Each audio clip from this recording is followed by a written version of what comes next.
بدن پر تیل کی مالش کرنے سے گیس کی بیماری دور ہو جاتی ہے۔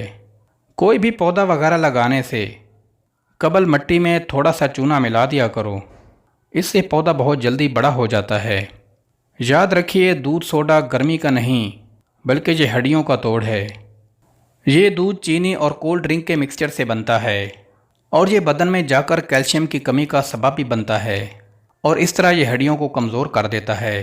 اکثر خواتین کمر کے درد کا شکار رہتی ہیں۔ اگر وہ سوجی کے حلوے میں 4 گوندیں اور دیسی گھی شامل کر کے کھائیں تو 4 دن کے اندر اندر کمر درد ختم ہو جائے گا۔ لیموں اور کھیرے کا رس ملا کر پی لینے سے جلد نکھر جاتی ہے۔ پودینے اور لیموں کا رس روزانہ پی لینے سے ہاضمہ بہترین ہو جاتا ہے۔ صبح ناشتے میں اپنے بچوں کو اور خود بھی دہی کھانے کی عادت بنائیں۔ کپڑوں سے پان کا داغ نکالنے کے لیے کپڑوں کو دودھ میں ڈبو کر دھو لیں۔ نمکین پانی سر میں ڈالنے سے جوئیں ختم ہو جاتے ہیں۔ رات کو جلد سو جانا اور صبح کو جلدی اٹھ جانا زندگی کی سعادت کی پہلی نشانی ہے۔ تیزابیت سے بچنے کے لیے کھانا تھوڑا کم کھائیں۔ روزانہ ادرک استعمال کرنے والا انسان کبھی بھی بیماری کا منہ نہیں دیکھتا۔ ٹھنڈا دودھ صحت کے لیے فائدہ مند ہے، مگر اس کو رات کو پینے سے گریز کریں۔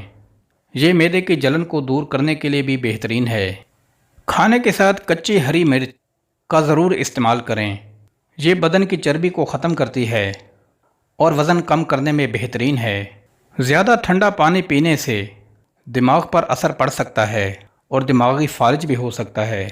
پالک کے پتے ابال کر اس پانی سے چہرے کو دھو لیا کریں، چہرے کے دانے ختم ہو جائیں گے۔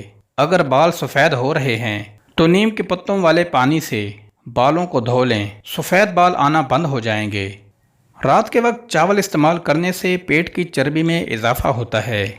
زیادہ دیر تک جاگتے رہنے سے معدے میں کھانا ہضم کرنے کی صلاحیت کم ہو جاتی ہے۔ کچے امرود کے استعمال سے ہاتھ اور پاؤں کے ناخنوں کی بیماری دور ہوتی ہے۔ بکرے کی چربی کے استعمال سے بال سفید نہیں ہوتے۔